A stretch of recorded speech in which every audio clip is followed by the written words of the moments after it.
what I saw, what I heard, what I was told, what was reported about the ghastly incidents which took place here in the last few days is shocking, shattering, benumbing, deplorable.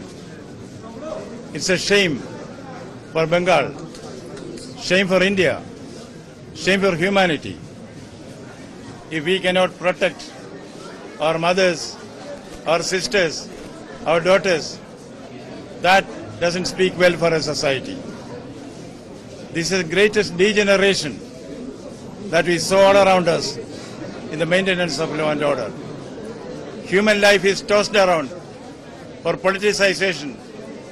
The custodians of law, who are supposed to protect the life and property of the citizens, they themselves have become conspirators in the game. A section of the police is politicized, a section of the police is criminalized, and this is affecting the well-being of the educational institutions. This rot has to end. It's a responsibility of any civilized society to see that its women are protected. We all boast, yatra naryastu pujyanti, ramante tatra devata. Wherewith women are honored, where the gods rejoice. But is it what is happening in contemporary Bengal? There is the fear psychosis rampant in society. There is intimidation, there is violence, unchecked violence. This has to go.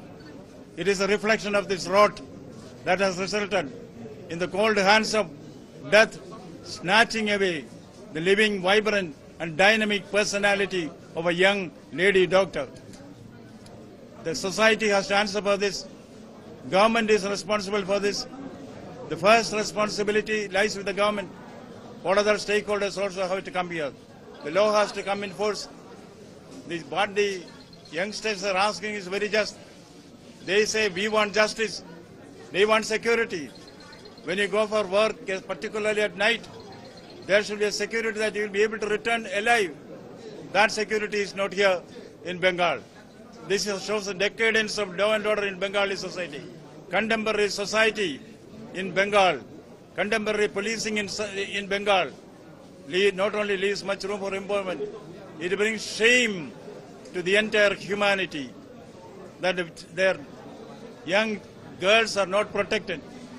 We cannot allow this bloodbath anymore. Yes, it is nothing but bloodbath which is going on there.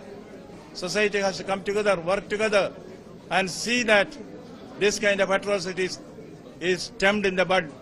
We can never allow this. We cannot tolerate this sitting idle.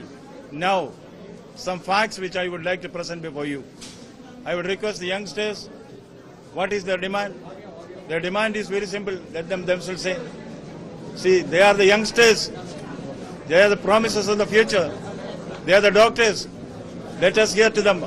Their voice is to be heard. Their voice is what matters in the contemporary context. Let them speak for themselves.